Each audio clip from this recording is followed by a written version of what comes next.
दोस्तों, जहाँ जीवन है वहाँ मृत्यु भी है, लेकिन मृत्यु के बाद क्या? क्या मृत्यु के बाद जीवन होता है या सब कुछ समाप्त हो जाता है? और यदि सब कुछ समाप्त हो जाता है तो हमारे जीवन का मतलब क्या रह गया? ऐसे में तो जीवन भर भलाई करते रहने वाला और जीवन भर दूसरों को कष्ट देने वाला, ये दोनों मृत्यु पर एक समान हो जाएंगे। और फिर ऐसे में प्रश्न उठेगा कि कोई भलाई करे ही क्यों? और अगर मृत्यु के बाद हमारा कुछ होता है, क्या होता है? क्या हम सच में नर्क और स्वर्ग जाते हैं, या कोई हमें हमारे बुरे कर्मों के लिए दंड देगा, या यही जीवन हमें दंड के रूप में मिला है? नमस्कार दोस्तों, स्वागत है आपका एक बार फिर हमारे चैनल धार्मिक राह में। तो दोस्तों, आज के इस वीडियो में हम गरुड़ पुराण पर चर्चा करेंगे, क्योंकि गरुड़ पुराण में स्वयं भगवान विष्णु जी ने मृत्यु और मृत्यु के बाद के जीवन के विषय में बताया है। और साथ में हम गरुड़ पुराण से जुड़ी हुई बहुत सारी बातों को, कि गरुड़ पुराण को पढ़ना चाहिए या नहीं पढ़ना चाहिए, घर में रखना चाहिए कि नहीं रखना चाहिए, क्या स्त्रियां अंतिम संस्कार कर सकती हैं कि नहीं कर सकती हैं, ऐसी बहुत ढेर सारी भ्रांतियां हैं और बहुत ढेर सारी बातें फैली हुई हैं। आज की इस वीडियो में इन सभी बातों का सत्य जानने का प्रयास करेंगे। लेकिन वीडियो को शुरू करने से पहले अगर आपने अभी तक हमारे चैनल को सब्सक्राइब नहीं किया है तो चैनल को सब्सक्राइब करके बेल आइकन के बटन को जरूर प्रेस कीजिएगा। तो चलो दोस्तों, बिना देरी किए आज के विषय को शुरू करते हैं। तो दोस्तों, सबसे पहले हम यह समझ लेते हैं कि गरुड़ पुराण को गरुड़ पुराण आखिर क्यों कहा जाता है, क्योंकि इसमें तो मृत्यु का वर्णन है, यमलोक का वर्णन है। तो इस पुराण को गरुड़ पुराण क्यों कहा गया है? असल में जो भगवान विष्णु जी के वाहन पक्षीराज गरुड़ जी, उन्होंने भगवान विष्णु जी से मृत्यु, यमलोक की यात्रा, इन सभी विषयों पर बहुत ढेर सारे प्रश्न किए थे। और उनकी जिज्ञासा को शांत करने के लिए भगवान विष्णु जी ने उत्तर दिए थे। और उनके सभी उत्तरों का जो संकलन है वह इसी पुराण में है, इसलिए इसको गरुड़ पुराण कहा जाता है।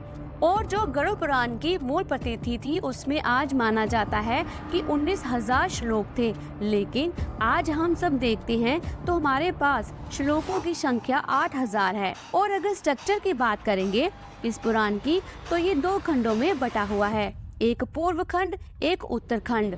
और जो गरुड़ पुराण का पूरा ज्ञान है, लगभग 90% ज्ञान वह पूर्व खंड में है। उत्तराखंड को हम प्रेत खंड भी कहते हैं, और वहाँ पर कुछ रिचुअल्स के बारे में बताया गया है। तो दोस्तों, गरुड़ पुराण के विषय में हमने प्रारंभिक ज्ञान ले लिया है कि गरुड़ पुराण को गरुड़ पुराण क्यों कहते हैं और इस पुराण का स्ट्रक्चर क्या है। और अब हम ये जान लेते हैं कि क्या जीवित मनुष्य को गरुड़ पुराण पढ़ना चाहिए या नहीं पढ़ना चाहिए, इस बात में कितनी सत्यता है। अब दोस्तों, हमारे सनातन धर्म में जब किसी व्यक्ति की मृत्यु होती है तो उसके श्राद्ध कर्म के समय पर गरुड़ पुराण का पाठ किया जाता है। ऐसा माना जाता है कि गरुड़ पुराण का पाठ करने से जो व्यक्ति है, जो मृतक व्यक्ति है, उसकी आत्मा जब जमलोक की तरफ यात्रा प्रारंभ करती है तो वह यात्रा सुगम हो जाती है। और अब लोगों में ये धारणा बन गई है कि अगर आप गरुड़ पुराण का पाठ करेंगे या इस पुराण को अपने घर में रखेंगे तो वह मृत्यु के विषय को आकर्षित करता है, जिससे किसी सदस्य की मृत्यु भी हो सकती है। लेकिन जब आप गरुड़ पुराण के महात्म्य को पढ़ेंगे तो वहाँ साफ साफ लिखा है, स्पष्ट लिखा है कि जो भी गरुड़ पुराण का पाठ करता है उसे विद्या, यश, कीर्ति, लक्ष्मी, आरोग्य आदि सभी कुछ प्राप्त होता है। और यहाँ पर यह भी लिखा है कि जो व्यक्ति एकाग्रस्त होकर गरुड़ पुराण का पाठ करता है, सुनता है या सुनाता है, लिखता है या लिखवाता है, और साथ में धर्मार्थी है, तो उसे चारों पुरुषार्थों की सिद्धि प्राप्त होती है। गरुड़ पुराण का पाठ करने से विद्यार्थियों को विद्या, विजयाशु को विजय, गुणों के इच्छुक व्यक्ति को गुण, जीवन का 7 तत्व चाहने वाले को 7 तत्व मिल जाता है। तो दोस्तों, जो इस पुराण में ही लिखा है कि इस पुराण को पढ़कर आपको चारों पुरुषार्थों की सिद्धि प्राप्त हो जाती है, तो यहाँ पर ये प्रश्न ही नहीं उठता कि आप जीवित रहते हुए इसका पाठ नहीं कर सकते या इस पुराण को घर पर नहीं रख सकते, क्योंकि मृत्यु के बाद वैसे भी आप इसको नहीं पढ़ पाएंगे। और गरुड़ पुराण को तो आपको जीवित रहते ही पढ़ना है, क्योंकि जो गरुड़ पुराण से आपको जो शिक्षाएं मिलेंगी, मृत्यु से संबंधित आपको जो रहस्य जानने को मिलेंगे, उसको सीखकर आप अपने जीवन में शुभ कर्म करते हुए एक अच्छे समाज का निर्माण कर सकते हैं। तो दोस्तों, जब ये भ्रांति दूर हो गई है तो अब समझते हैं कि गरुड़ पुराण के अनुसार मृत्यु के बाद क्या होता है। अब दोस्तों, मृत्यु के बाद प्राणियों का क्या होता है, इसके विषय में जानने के लिए आप गरुड़ पुराण के अध्याय 2 और अध्याय 15 को पढ़ सकते हैं। गरुड़ पुराण के अनुसार आपका दाह संस्कार इसलिए किया जाता है जिससे आपके शरीर से आत्मा तत्व अलग हो जाए और फिर इस आत्मा तत्व को यमदूत यमलोक लेकर जाते हैं।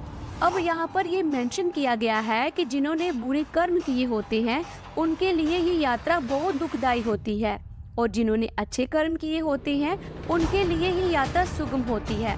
अब जिन्होंने बुरे कर्म किए हैं, जिनकी यात्रा दुखदायी होने वाली है, उनके लिए बहुत ग्राफिक डिस्क्रिप्शन यहाँ पर दिया गया है। लेकिन अगर आप मूलतः देखेंगे तो ये जो ज्ञान है ये हमारे उपनिषदों से ही आ रहा है। अगर आप उपनिषदों में जाएंगे तो वहाँ पर बताया गया है कि मृत्यु के बाद जो आपका शरीर है, स्थूल शरीर जो आपको आपके माता पिता से मिला है, वह आपके सूक्ष्म शरीर से अलग हो जाता है।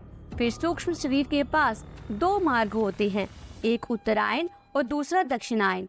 अब उत्तरायण में ही वही सूक्ष्म शरीर जाता है जिसके कर्म संस्कार अच्छे होते हैं और अच्छी योनियों के शरीर मिलने वाले होते हैं, और दक्षिणायन की तरफ वही सूक्ष्म शरीर जाते हैं जिनके कर्म संस्कार बहुत बुरे होते हैं, जिन्हें दुख भोगने हैं, तो अब उन्हें निचले स्तर की अधम योनियों के शरीर मिलते हैं। अब इसी उपनिषद के ज्ञान को आम जनता सीरियसली ले और सजग रहे, इसलिए गरुड़ पुराण में ये बातें बहुत ग्राफिक तरीके से बताई गई हैं और इस दुखद यात्रा का वर्णन भी मिलता है। तो यहाँ पर बताया गया है कि जिन्होंने बुरे कर्म किए हैं उनकी जो आत्मा होती है, जब वह यमलोक की तरफ बढ़ती है तो उसे विश्राम करने के लिए छाया भी नहीं मिलती, प्यास बुझाने के लिए पानी भी नहीं मिलता और भूख मिटाने के लिए भोजन भी नहीं मिलता। साथ में वह कभी जोक से बड़े कीचड़ में गिरता है या फिर सांपों से भरे कुएं में, कभी वह पर्वतों से गिरता है तो कभी वह बर्फीली हवाओं की चपेट में आ जाता है। उसे अंगारों और बिच्छुओं से भरे मार्गों पर चलना पड़ता है। तो फिर इसी यम मार्ग पर एक वैतरणी नदी आती है जिसे यमलोक की गंगा कहा जाता है। तो जिन्होंने शुभ काम किए होते हैं वह उस नदी को सहज ही पार कर लेते हैं, लेकिन जिन्होंने बुरे कर्म किए होते हैं उनके लिए ये नदी खोलते हुए पानी की तरह हो जाती है और उसमें कीटाणु और खतरनाक घड़ियाल जैसे जीव भी उत्पन्न हो जाते हैं। तो दोस्तों, जब आप इस डिस्क्रिप्शन को पढ़ते हैं तो आपको ऐसा लगेगा कि जैसे आप कोई इब्राहिमिक रिलीजन पढ़ रही हैं, क्योंकि वहाँ पर हेल और जहन्नुम को इसी तरह से डिस्क्राइब किया गया है। परंतु गरुड़ पुराण की इस ग्राफिक डिटेलिंग का उद्देश्य ही यही है कि आप अशुभ कर्मों से बचें, क्योंकि पहले के लोग धार्मिक ग्रंथों से ही जीवन जीना सीखते थे। तो शुभ कर्मों से होने वाले लाभ और अशुभ कर्मों से होने वाली इस प्रकार की हानि के विषय में जानकर लोग शुभ कर्म ही करते थे। इसलिए गरुड़ पुराण में ऐसे बहुत से कामों को लिस्ट किया गया है जिनको करने से आपको इस प्रकार की दुखदायी यमलोक तक की यात्रा करनी पड़ेगी, जैसे गुरु का अपमान हो गया, माता पिता का अपमान हो गया, या फिर किसी विवाहित या पत्नी का त्याग हो गया, किसी का वध हो गया, किसी की जमीन पर अपना अधिकार जबरदस्ती कर लेना। इस प्रकार के बहुत ढेर सारे काम हैं जिनके लिए मृत्यु के बाद ये यातनाएं बताई गई थी। तो इससे जो समाज में रहने वाला आम आदमी है वह अशुभ कर्मों से बचता था और शुभ कर्म ही करता था। अगर हम लॉजिकली सोचें तो एक बार आपकी जब मृत्यु हो गई, आपको जो स्थूल शरीर, जिस शरीर के माध्यम से आपको दुख और सुख का अनुभव हो रहा था, वही नष्ट हो गया, तो आपकी आत्मा कैसे सुख और दुख को अनुभव कर सकती है बिना शरीर के? क्योंकि हमने भगवत गीता में भी पढ़ा है कि जिस आत्मा को न शस्त्र काट सकता है, न आग जला सकती है, न कोई सुखा सकता है, न गीला कर सकता है, तो उस आत्मा को कोई दुख नहीं पहुंचा सकता जब तक उसके पास शरीर ना हो। इसलिए आत्मा किसी खोलते हुए पानी में जाकर तड़पेगी, ऐसा संभव नहीं है। इसलिए गरुड़ पुराण में बताई गई ये बातें आपको शुभ कर्मों की तरफ ले जाती है और जो उपनिषदों का ज्ञान है कि आपकी मृत्यु के बाद आप नई योनि में आपकी आत्मा प्रवेश करेगी, उसको भी अपने डिस्क्रिप्शन में समाहित करते हैं। तो दोस्तों, आपकी आत्मा को यातना तो नहीं पहुंचेगी, लेकिन हाँ, शरीर वो जरूर मिल जाएगा जिससे आपके कर्म संस्कार भोगे जाएंगे। तो एक तरह से देखा जाए तो जो शरीर आपको मिला है, जो जीवन आपको मिला है, वही आपके लिए स्वर्ग है और वही नर्क है।